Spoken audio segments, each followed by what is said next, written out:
Question is that there is a product table with lot of columns, okay, and the requirement is to write a text query to create a new table called as new product, okay, which will give the table with three columns with three different conditions, okay, and these are the three conditions of three different columns. So first is product ID, it should be less than or equal to 100, okay. Then the next column name is product name, and it should be start from S only, okay. And next is product price, and the product price should be greater than or equal to 500, okay. So in short, if I will explain the entire thing, so suppose we have a table called as the product table, okay, and in this product table we have so many different numbers of column, but the requirement is that out of that so many numbers of column we have to extract only three column, and those three columns are product ID, product name, and product price, okay. But the condition is that product ID should be less than or equal to 100. Then next is product name, it should be start from S letter only, okay. And the third column is product price, and the condition is that price should be greater than or equal to 500 of that particular column, okay. So let's see how we can solve this problem. So first of all, let me show you one table. This is the table, okay, and the name of the table is product table, and inside this table we have so many different columns are there like product ID, product name, color, quantity, and price, okay.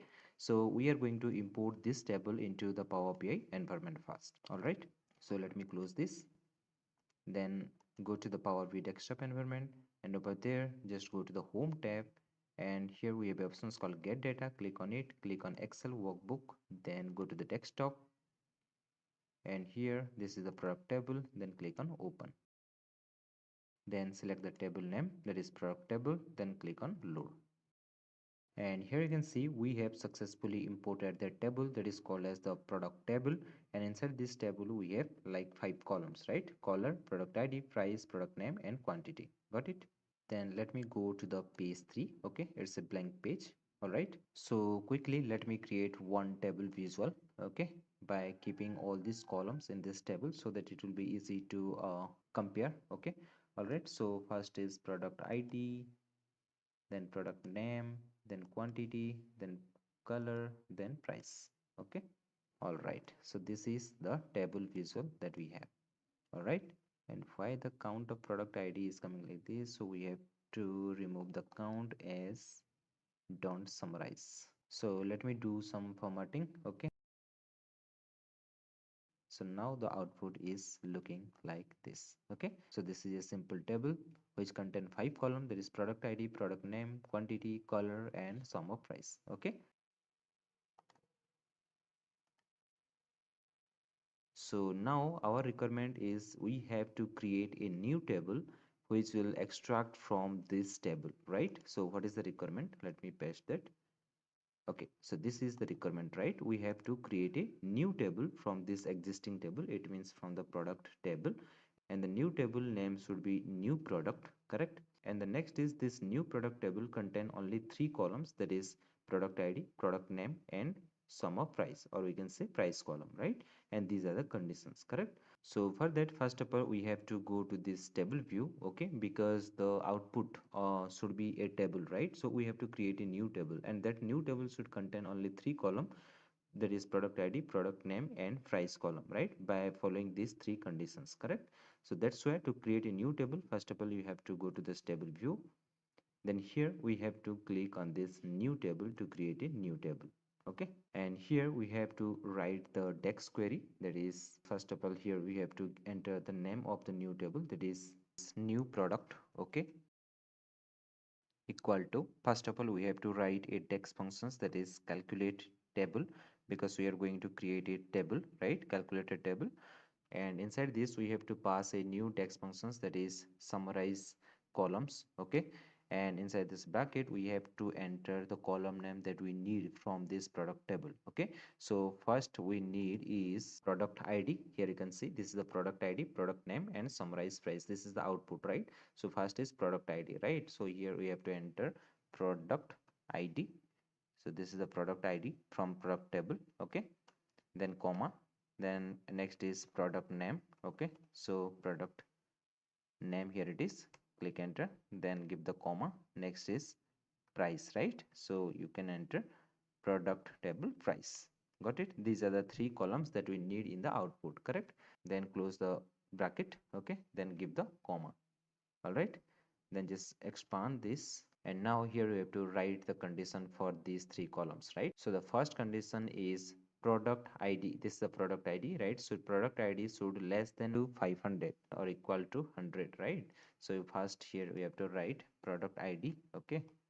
product id product id, it should be less than or equal to 100, right? So here we will give the symbol like less than equal to 100, okay? Then comma. The next conditions is product price, right? So product price should be greater than or equal to 500.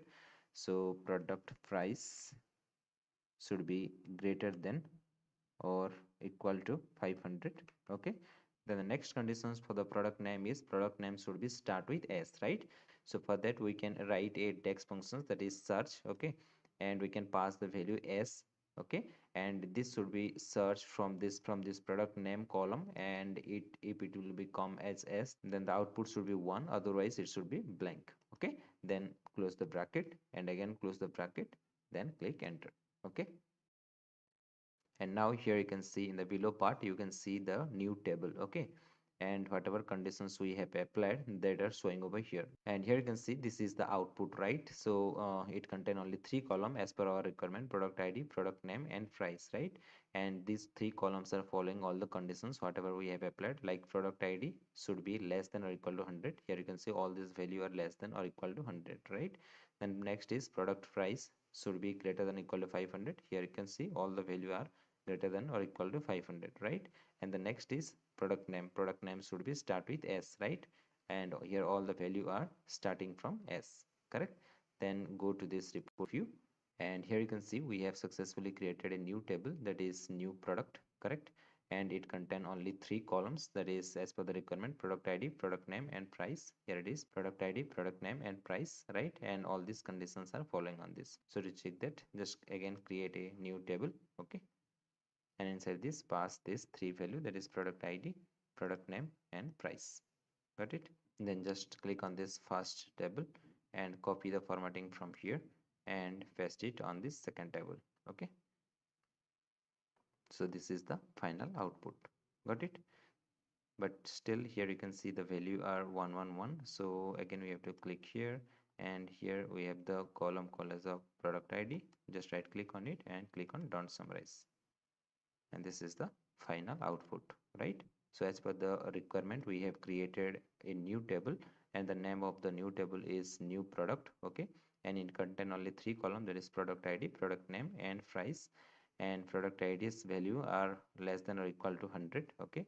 And product name should start with s only, and product price is greater than or equal to 500. So this table is following all the conditions whatever that has been given by the interviewer, right? So the question is that here you can see I have already imported one table called as the orders table into Power BI desktop environment, okay? And in this table we have so many different numbers of columns are there, all right? And based on this data set I have created three different charts, okay? Those are sum of sales by category, sum of profit by category, and sum of discount by category, all right? These are the three different charts. So here whenever I am clicking on this particular bar or any bar from this chart, okay, so at that time other two charts are also get filtered based on these selections, right? Here you can see when I am clicking on this office suppliers, at that time the entire two different charts are showing the data based on these selections, right? Whenever I'm going to select the technology, these two charts are also filtering their data as per these selections, right? But the question is that I don't want this. It means whenever I will click on this particular bar of this chart, at that time these two charts should not be filtered based on these selections. Okay, got my point? So how can I do that? So the answer is that first of all this is called as the interaction between the charts. It means whenever I will click on any particular bar or any particular elements on one chart, then other chart are also get filtered based on that, right? This is called as the interaction between the charts. or we can say this is the by default responsive nature of Power BI, right? So how can I stop that? For that, first of all, you have to click any particular chart based on which you don't want to filter other two charts. So suppose whenever I will click on this bar of this particular chart, then the interaction should not be happen with these two charts. Okay. So for that, first of all, you have to select on this, then go to format, and inside this format we have a options called as the edit interactions. Okay. So just click on this edit interactions. All right, then here you can see we have one different type of icons are there in these two charts, right?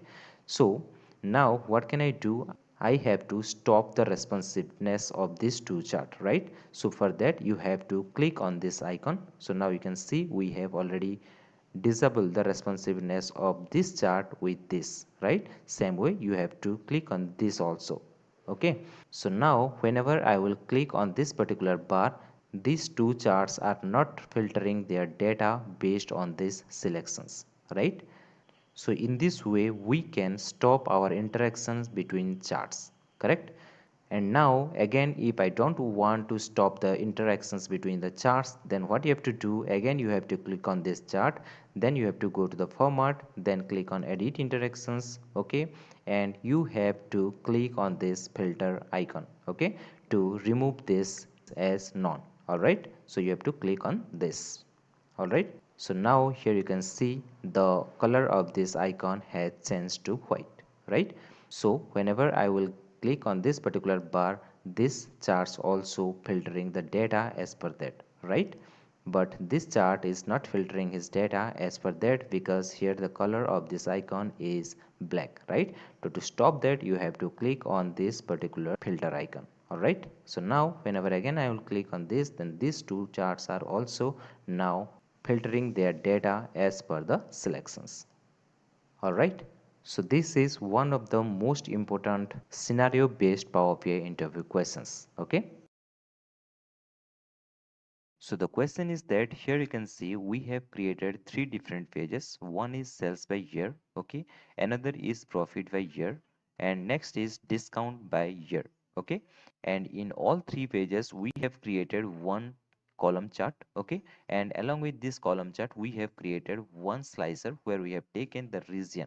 Okay, and if I will click on this particular column chart, here you can see in the x-axis we have taken the year column, and in the y-axis we have taken the sum of cells. Same way, if you will click on this profit by year, and this is the column chart, and if you will click here, you can see in the x-axis we have taken the year, and in the y-axis we have taken the profit. Okay, and if you will click on this particular page, and if you will click on this, then here you can see in the x-axis we have taken the year, in the y-axis we have taken the sum of discount. Okay, and the common thing is that in all three pages we have taken this particular region slicer. Okay, in the profit by year also we have taken the slicer as the region, and in the sales by year page also we have taken the slicer as the region. All right, so now the requirement is that if I will select on any particular value of this particular slicer, that should impact on these two pages as well. Okay, let me show you first. Suppose if I will select on west region here, okay, then this chart is showing the data as per the west region, correct? Now if I will go to this profit by year, here you can see the west region has been automatically selected, and this particular chart is showing the data as per the west, right? Same way, if I will go to the discount by year, here you can see the west region has been automatically selected, and this chart is showing as per the west region, right? Suppose again by staying in this particular page discount by year, I am selecting the east region. Okay, here the chart is showing the data as per the east region, right? Again, if I'll go to the profit by year, here you can see the west region has been automatically selected, and this is showing the data as per the east, right? Same way, if I will click on the sum of cells by year, here also in the slicer part, you can see the east region has been automatically selected, and this chart is showing the data as per the east region, right? So in short, the requirement is that if I am selecting any particular value of this slicer, that should impact on all visual which is available in this profit by year and which is available in the discount by year pages as well. Okay, it means we do not need to go to all pages and every time we have to select the same east region on all different pages. It means if I will select on any particular value of this region slicer by staying in the sales by year page, that should impact on all different pages as well. It means all the visuals which is available in the profit by year and discount by year should be shown the data as per the east region. Okay, so how you can achieve that, that is the requirement. All right, so let's see how we can do this. So by default, when you are creating the visuals on one pages along with this slicer visual on this particular page, okay, and if you will select on this particular, suppose I'm selecting the west region, so now it is showing the data as per the west. But if I will go to this profit by year pages or discount by year pages, here the west region has not been selected automatically. Okay, it means this slicer is impacting only for this particular page, right? That is for sales by year. It is not impacting on profit by year pages and discount by year page, correct? So our requirement is that this slicer should impact on all different pages as well, right? So for that, first of all, you have to select any particular page where this slicer is present. Okay, so I'm selecting the sales by year, and then you have to select on this particular slicer. Okay, and after that, here we have your options called as the view tab, right? So just click on this view tab, and in the right hand side you can see a options called as the sync slicer. Okay, so just click on this sync slicer, then here you can see this type of window over here. Okay, and here you can see sync slicer is basically used to add and sync with all pages or selecting specific pages. Okay, for this reason we use this sync slicer. Okay, so now we want this slicer should impact or this slicer should synchronize with all different pages as well. Okay, so here we have three different pages, and here you can see these three different pages are showing over here: sales by year, profit by year, and discount by year. Okay, and here we have two different columns. One is this is the synchronizations tab, and this is the view tab. Okay, so if you will go to all three pages, by default mode this slicer is showing, right? That's why here all the buttons are showing clicked. Okay, if I will deselect these two, okay, and if I will go to this profit by year page, here you are not able to see that slicer. Here also you are not able to see the slicer, right? Again, go to this sales by year, then click on this slicer and click on this sync slicer. Okay, so why it is not visible in all pages? Because we have disabled the view options from here in sync slicer, right? Then if you want to remove this same slicer from different pages, you can untick these things. Okay, so now for understanding purpose, I am enabling this to slicer in two different pages as well. Okay, apart from this, this is the main concept, that is sync slicer, right?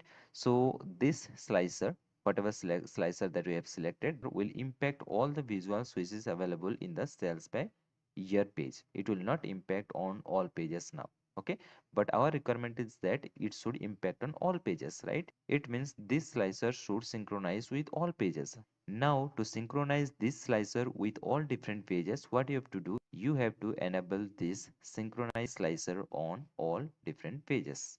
Okay, it means in profit by year pages and discount by year pages. That's why we have selected all the two checkbox. Okay, suppose we have a new pages, okay, and in that phase I don't want to synchronize this slicer, so at that time you have to deselect that. But now our requirement is that this slicer should impact on two different pages, these two different pages, right? That's why I have enabled these two buttons here. Okay, then just close this and click on this west region, then go to the profit by year tab, or we can say page, and here you can see the west region has been automatically selected. Why it is happening? Because this particular slicer is now synchronized with this slicer on profit by year and with this slicer, that is discount by year. That's why whenever we are selecting on any particular value of this slicer, that is impacting on all different pages. Okay, so in short, how we can achieve the requirement, that is done by the help of this sync slicer. Okay, or you can say the synchronize slicer. All right, so the question is that there are two slices and five visuals in a particular page of the Power BI report. Okay, And when I'm clicking on the first slicer, other visuals are getting filtered. Okay, but when I'm clicking on the second slicer, the other visuals are not filtering. Can you tell me what are the most important five reasons that might be due to which the second slicer is not affecting to the other five visuals? This is the question. Okay. So let's see what are the top five reasons that may be due to which the second slicer is not affecting to other five visuals. So if we will go for the answer part, then it might be there are so many different reasons are there due to which the second slicer is not affecting to the other visual of that particular page. Okay, but if we will consider only the top five one, then in the first point we can consider this is happening due to the relationship in the data model. It means there must be a valid relationship between the field that is used in the second slicer and the field in the visual you expect to be filtered. Okay? And remember one thing, in Power BI, relationship between the tables play a crucial role in filtering data. Okay? In the Power BI report. So it might be the first reason due to which the second slicer is not working properly. Okay? Then considering into the second point, it might be due to the inappropriate configurations of the slicer. Okay, it means you have to make sure that the configurations of the second slicer must be set up correctly, and you have to ensure that the slicer is bound to the appropriate field. Alright, if it will not appropriate to the proper field, then the slicer will definitely not work.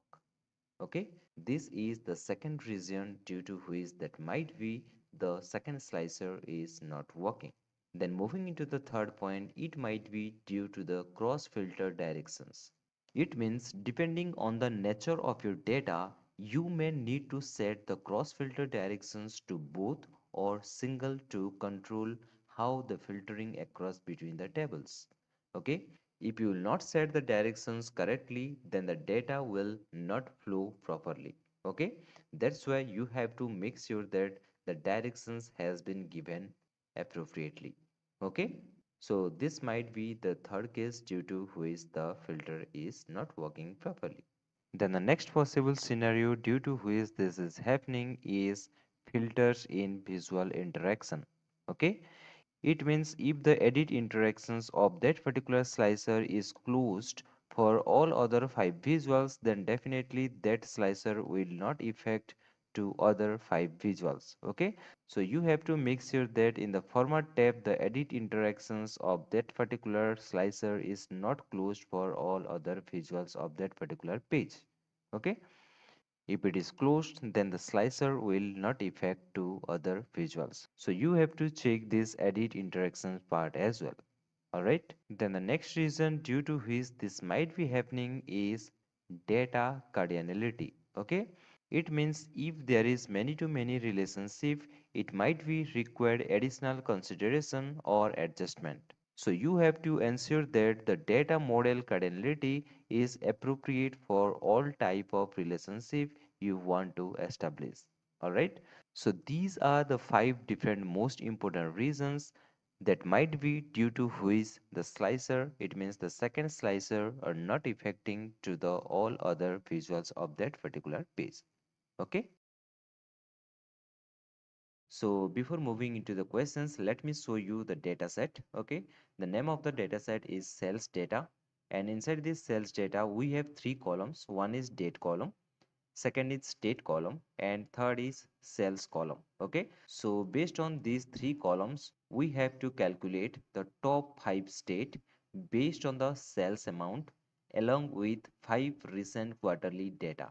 Okay, so the output should be look like this. Let me show you. Okay, here is the output. So here you can see these are the top five state based on sales amount along with five recent quarterly data. Okay, so today is 16th November 2023. Okay, so this come under quarter 4. All right, so here you can see this is a quarter 4 data of 2023 for California. Same way, this is for 2023 quarter 3 data. This is for quarter 2 and this is for quarter 1 of 2023 and this is the quarter 4 of 2022. Okay. So these are the 5 recent quarterly data for California, right? Same way we have segregated this column based on the quarterly sales, okay, of this state. All right. So how you can do this? This is the requirement. Got it? So let's see how we can do this. So as you can see here, I have already imported one table that is called as a sales table. And if I will expand that, inside this, we have three columns. One is date, sales and state. Okay. And if you want to see the data, then click on this table view and here it is. So this contain the date column, okay, state column and sales column.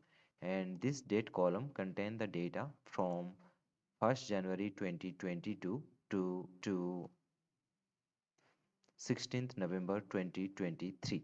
Okay, today is the 16th November 2023. Okay, and this is the state column and this is the sales column. All right, now let's move to the report view and then here you have to select this cluster column chart first. Okay, so let me select this.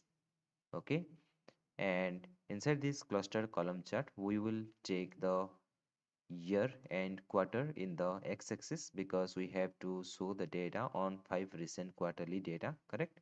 So I'm taking the year column to this x-axis, okay, and along with that I'm taking this quarter column as well, okay, and in the y-axis we will take the sales amount. Got it? Okay, now it is looking like this. Okay, then the next thing that we have to do is in place of small multiple we have to drag this state column. Okay, and now it will look like this.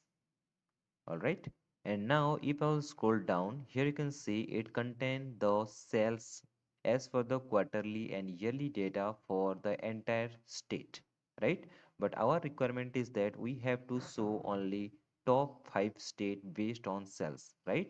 So for that just click on this particular chart, okay, then expand this filter tab, okay, and in this filter tab here you can see we have a state column, right? Then just expand this state column, okay, and then here in place of basic filtering you have to select the top n, okay, then here you have to enter 5, okay, because our requirement is that we have to find out or we have to calculate the top 5 state based on sales amount, correct?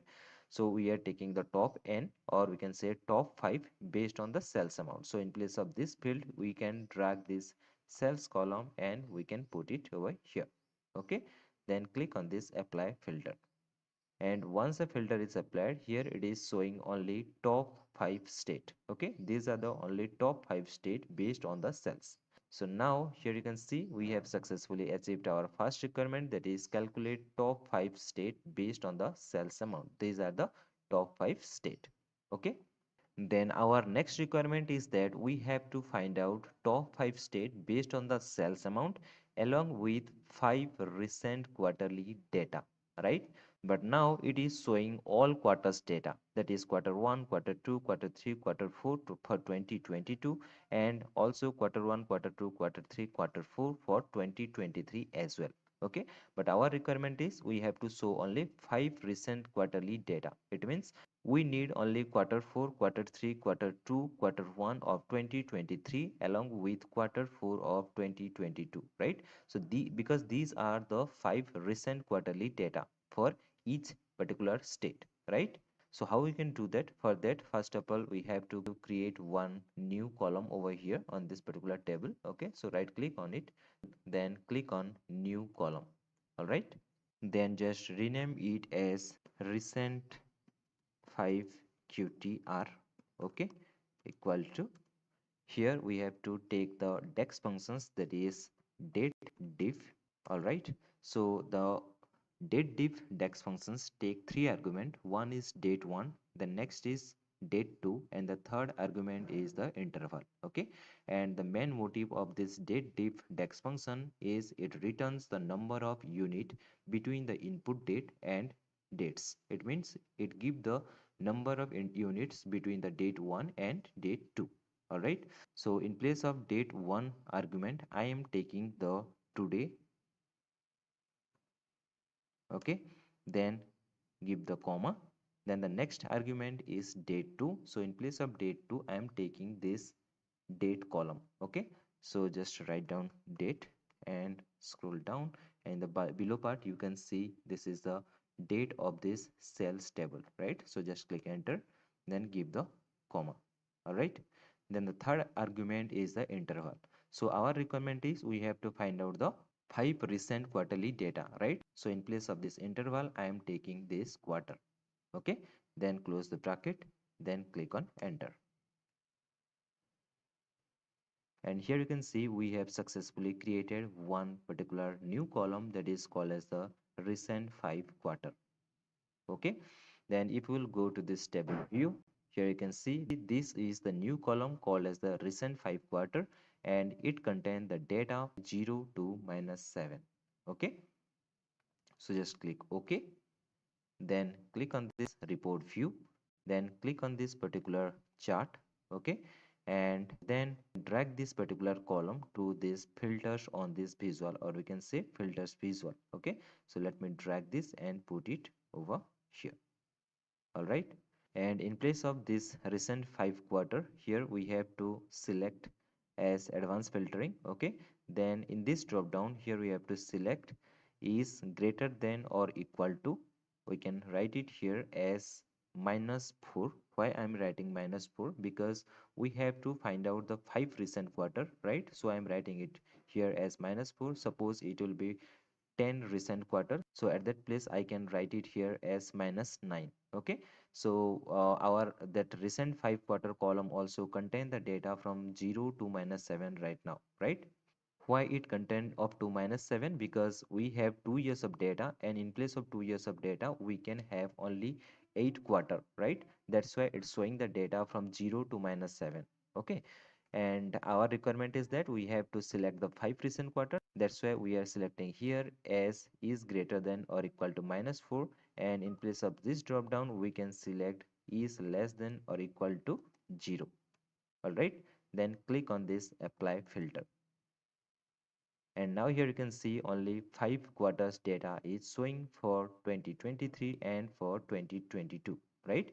Quarter 1, quarter 2, quarter 3, quarter 4 for 2023, and this is the quarter 4 for 2022 data, right? Then if I want to apply some formatting on this, then just click on it, then go to this format tab, then click on this small multiple, then make the row into 1. Okay, and in place of this column we can increase this to 5. Okay, and now here you can see this is showing the top 5 state based on the sales amount along with 5 recent quarterly data. Okay, so this is the output. Got it?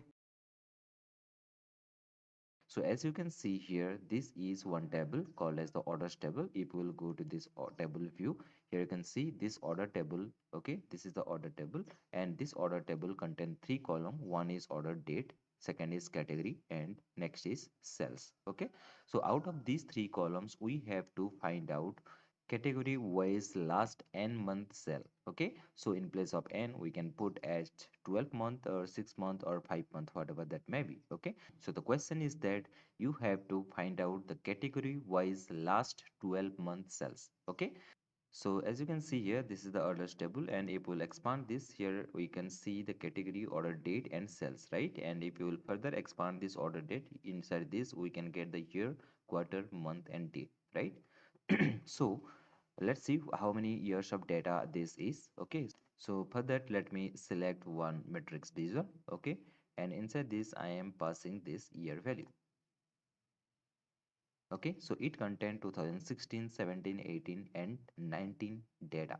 It means 4 years of data are available. Okay, so let me remove this one. Okay, so let's create one table. Okay, this is the table visual, and inside this table visual I am taking the category. Okay, this is the category because we have to find out category wise last 12 months cells, right?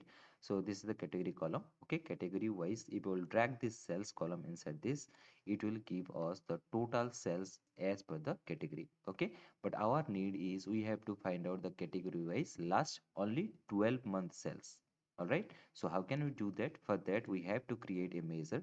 Okay, so let's create a new measure. So right click on this orders table, then click on the new measures. Okay, and here just rename it as last 12 month cells. Okay, equal to, here first of all we have to write the dex functions, that is calculate. Okay, because we are going to calculate the sum of total cells. Okay, calculate sum of total cells, then give the comma. Okay, then we have to use another text functions, that is dates in period. Okay, this is another dex formula.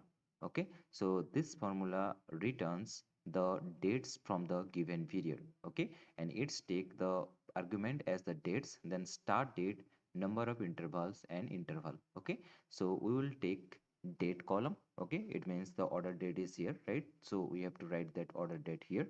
So simple write order date. Okay, all right, then give the comma. The next argument is start date, so in place of start date we are taking the max of order date. Okay, so this is the order date column, we have to find out the max of that. Okay, then close the bracket and give the comma. Okay, then third argument is number of interval. Okay, so in place of number of interval we will pass minus 12. Okay, last 12 month cells, it means here in the number of interval it will be minus 12. Okay, if it will be last 6 month cells, then we can write here as minus 6. Okay, but as per the requirement we have to find out the last 12 month cells, so here we have to write minus 12. Okay, then give the comma. Then the last argument of this dates in period is interval, right? So in place of interval you have to give the day, month, quarter or year. Okay, as per your requirement you have to select anyone from here. So we have to find out last 12 month cells, right? So anyhow here we have to select the month. Okay, then close the bracket, again close the bracket, then click enter. And here you can see we have successfully created the measure called as the last 12 month cells, right? So now just select this table view and drag this last 12 month measure inside this. Okay, and here you can see this is the category column, this is the sum of cells. Okay, and this is last 12 month cells. All right, so total cells is 22,97,200.86, but last 12 months sales is 7,33,215.26. Okay, and this is the segregations of this total sales as per the category. Okay, so in this way we can find out last n month sales from this given data set. All right, so the question is that whenever you are creating a report using Power BI desktop, at that time you should definitely work with this data modeling part as well, correct? So as you can see here, this is the table A and this is the table B, right? And table A contain three columns, that is name, cell state and amount, and table B contain two columns, that is city and name. Okay, let me show you in this table view so that it will be easy to understand for you. So as you can see, this is the table A, okay, and it contains three columns, that is cell state, okay, then name and amount. All right, then this is table B, it contains two columns, that is name and city. So in between these two columns, this name column is common. Okay, so now to create any visualizations or to create any report, first of all we have to work with this data modeling. It means first of all we have to create the relationship between these two tables, correct? So as I have already told, this name column is common in both the table A and table B, right? So when I want to create the relationship between table A and table B on the basis of this name column, okay, at that time facing the problem like many to many relationship occur, right? This relationship has cardinality many to many. This could only be used if it is expected that neither column contain unique value and that the significantly different behavior of many to many relationship. Okay, so here you can see this is a table A and this is a table B, and we have selected the name column in both the table to create the relationship, but it is showing the warning message. Okay, so if I will click on this OK button, at that time it will create a relationship between the table A and table B, and that relationship is based on many to many relationship. Okay, here you can see these are the many to many relationship, right? Because both the side it's showing the star value, correct? And why it is happening many to many? Because he in this table A the name value is repeated, and same way in the table B the name value is also repeated, right? That's why it is showing many to many relationship between the name columns in between the table A and table B. Okay, so as we all know, many to many relationship between the tables in data modeling during creating the Power BI report is not good for our convenience, right? So we have to convert it to one to many or one to one relationship between these two tables, right? So how can you do that? So for that we have to create a intermediate table in between these two tables, okay? And that intermediary table is called as the bridge table, okay? And that bridge table contain only one column, and that is called as the name column, okay? Why it should be name? Because in this table A and table B we are connecting these two table with the help of this name column, right? So we need another table, intermediary table, which should contain only one column, that is called as the name, okay? And that contain only the unique name which is available in both the table, all right? So let's see how we can do this, okay? For that, first of all, you have to go to this report view, then click on this modeling tab, okay? Then here you can see options called as the new table, right? So just click on this new table, and then rename it as breeze underscore table. Okay, you can give any name. All right, then equal to, after that here you have to use a dex functions that is distinct. Okay, here you can see this is a distinct dex function, and this distinct dex functions take only one argument. Okay, so it returns a one column table that contain the distinct value in a column. All right, so here we can give the argument as the column name, so you can take the help of any table, okay, to get the distinct value of the name column. So here I can write name, okay, and this is the name column of the table A, and this is the name column of the table B. So let me take the name column of the table A, okay, then click enter and close the bracket, okay, then again click enter. And here you can see we have successfully created a new table that is called as the bridge table. And if you want to see what data it contains, then click on this table view, then click on this bridge table, and here you can see this is only one column that contain the name, okay, and these are the distinct value which is available in the name column of the table A and the name column of the table B, okay. So in this way we can create a bridge table for table A and table B, which should contain only one column that is name, and it contain only the distinct value which is available in the name column of the table A and the table B, okay. Then again go to this modeling view, and here you can see this is the bridge table that we have created, right? All right, and now just click on this particular link, okay, then right click on it and delete it, then click on yes, and remove the relationship between table A and table B, okay. Then just drag the name column of the table A and drop it in the name column of the bridge table, all right. And here you can see we have successfully created a relationship between the table A and the bridge table with star to 1 and the key many to 1, right? Same way here also again we will drag the name column of the table B and drop it on the name column of the bridge table. And here also you can see we have created a many to one relationship between this table B and the bridge table, okay. So what is the advantages of creating this bridge table in between these two table? Now we can easily handle many to many relationship problem, okay. Apart from this also we can reduce the complexity of the data model, all right, and also we can make it easier to query and report on the data.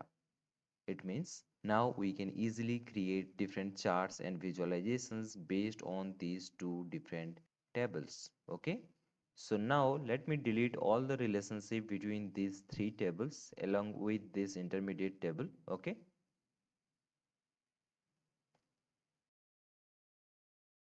And now you can see here we have only two tables, that is table A and table B, right? And if we go to this table view, here you can see in the table A we have a column called as the name, and here the value are on repeated form, right? Correct. So instead of creating a new intermediate table in between this table A and table B, we can remove all the duplicates value from any one of this table. Okay. But remember, before deleting, you have to clarify from your client whether you need to delete all the duplicates value from this particular table or not. Okay. Otherwise, it will be a great problem for you. So you have to first clarify whether the data of this particular table is important or not. Okay. So for that, just go to this report view, then go to the transform data. Okay. Then here just select the table A. Okay. Then click on this name column, then right click on it. Okay. Then click on remove duplicates. Okay. So currently we have 7 records are there, right? So if I will click on this remove duplicates, then automatically duplicate value will be removed and we can have only 4 rows, okay, in the table A. But in the table B, the data is as it is. All right. So now if we will click on this close and apply, then let me go to this modeling view. Okay. And now if I will drag the name column from table A and if I will drop it in the name column of the table B, it will create one to many relationship, right? Because in the table B, the name column contains the duplicate value, but in place of table A, we have removed the duplicate value from the name column, right? So here, whatever name are available, those are only the distinct value, right? That's why this table A and table B is connected with one to many relationship now. And remember, I am telling you again and again, before implementing this step, it means before deleting the duplicate records from any one of this table, you have to make sure that if you will delete those records from that table, it should not affect on your report. Okay. So you have to make sure on that before you deleting all those records. So these are the two methods by the help of which you can handle many to many relationship during creating of your Power BI report. All right. So the question is that whenever you are creating any report in Power BI, at that time you must have used the functions like if and switch, right? So, so now can you please tell me what is the difference between these if and switch functions? Okay, and out of these two functions, if and switch, which one is the better as compared to the performance of the Power BI report? Okay, so this is the question. So how can you give the answer for these questions? So here you can see this is the answer. The switch functions in Power BI provides a conditional way to evaluate an expression against a list of value and it returns a corresponding result expression. Okay, and this is the syntax of the switch functions. All right. Whereas in case of if functions in Power BI allow you to evaluate a conditions and it returns a specific value when the condition is true and a different value when the condition is false. Okay, so this is the definitions of switch and if function in Power BI. Then let's see what is the difference between these if functions and switch functions. Okay, so the difference is that if else statement uses multiple statement for multiple choice, whereas in place of switch statement it use a single expression for multiple choice. All right. Next difference is if else statement evaluate integer character boolean type data type, whereas in place of switch it evaluates character and integers value only. Got it? Then the next difference is if else statement checks a conditions and it returns the first value as true if it matches with the condition. But in place of switch, it returns the else value.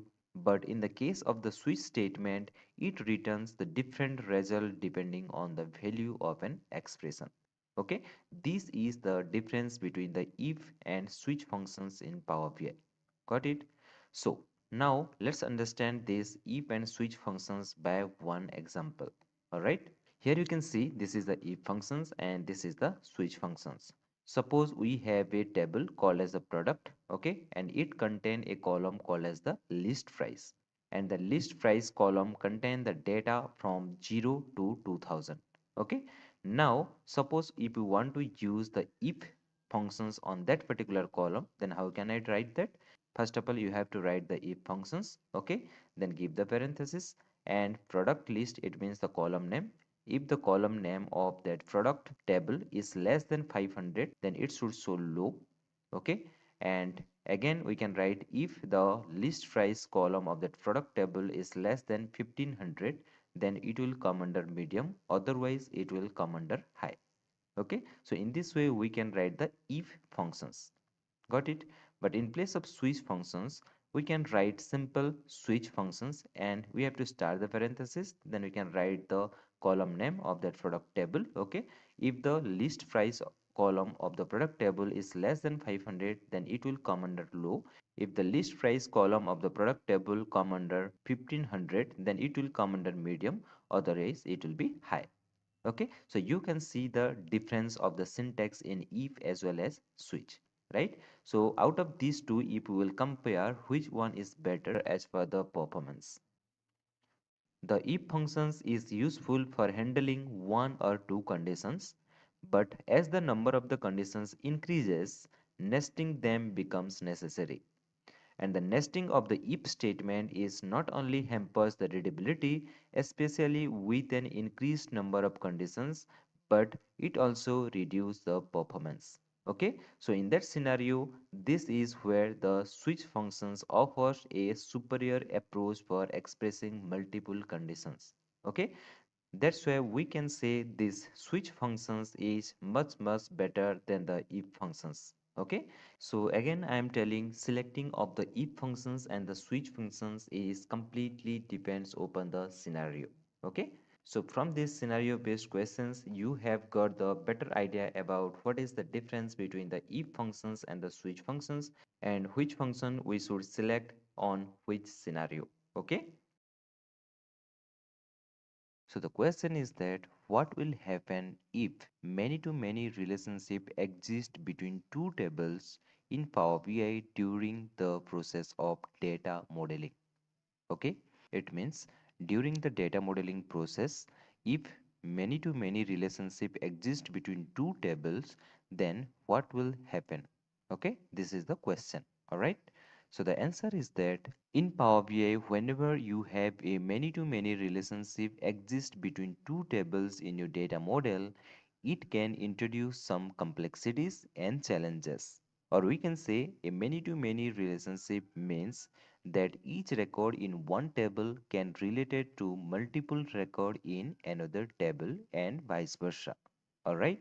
And remember, Power BI is designed to handle one-to-many relationship more effectively. I say Power BI is designed to handle one-to-many relationship more effectively. One-to-many, okay? And it is generally recommended to model your data with one-to-many relationship whenever it is possible instead of many-to-many relationship. Okay? So anyway, as per the questions, let's see if many-to-many relationship exists between two tables in Power BI during data modeling, what will happen? It means what are the issues that we will face. So as you can see here, these are the 5 common issues that we can see if we keep the many-to-many relationship between two tables. Okay, so let's see what are those issues are in descriptive form. All right, so the first issue is filtering and slicing issue. It means filtering and slicing data may not behave as expected because of the potential for multiple matches. Okay, this can lead to unexpected result when visualizations data or creating measures. Got it? It means if many-to-many relationship exist between two tables during data modeling, it will affect when we are doing the visualizations. Okay, or it may affect during creating the measures. Got it? This is the first issue. Next issue that you can face is cross-filtering issue. It means in Power BI, relationship automatically enable cross-filtering between two tables. With many-to-many relationship, cross-filtering can become more complex and may not provide the desired outcomes. That's why we should always avoid many-to-many relationship in Power BI. Okay? Next is ambiguity in aggregations. So aggregations such as sum, average, etc. can become ambiguous when there are multiple related records. Power BI may not be able to determine which record to aggregate. Okay? Why this is happening? Because we have created many-to-many relationship between the tables, right? So this is the issue that is called as the ambiguity and aggregations. Okay? Next is performance impact. This is the most important issue that we will face if we will keep the many-to-many relationship between the tables. That is, here you can see many-to-many relationship have a performance impact, particularly with the large data set. Okay, as Power BI has to navigate through potentially complex relationship to fetch the data. Okay, that's why we can say if we will keep the many-to-many relationship between the two tables in Power BI, then we can face the performance impact. Okay, so we should always try to remove the many to many relationship and we should keep it as one to many or one to one relationship. Okay, then the next issue that we can face is DEX measure and calculations. It means when working with many to many relationship, you may need to create more complex DEX measures and calculations to handle the ambiguous and provide accurate result. Okay, so these are the common issues that we can face if we will keep the many to many relationship between two tables during creating of the data modeling in Power BI. Okay, so how can we resolve all these issues? So to resolve all these issues in Power BI, one common approach to handle many to many relationship is to introduce a bridge table or a junction table that resolve the many to many relationship in Power BI.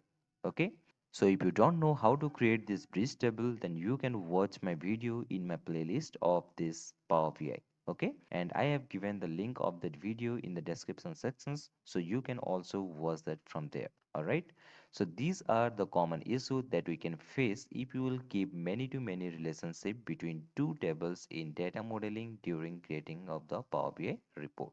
Okay, so let's see the questions. So as you can see here, this is the question. Suppose we have a report called as the report 1 and we publish that report 1 in workspace 1. Okay, and that report 1 has two visualizations, visualizations 1 and visualizations 2. All right, same way, suppose we have a report called as the report 2 and we publish that report 2 in workspace 2. All right, and that report 2 has two visualizations, that is visualizations 1 and visualizations 2. All right, now we have clicked on the pin icon of the visualizations 1 of report 1, which is available in the workspace 1. All right, and created a dashboard 1. Got it? And add the visualizations 1 of the report 1 into the dashboard 1.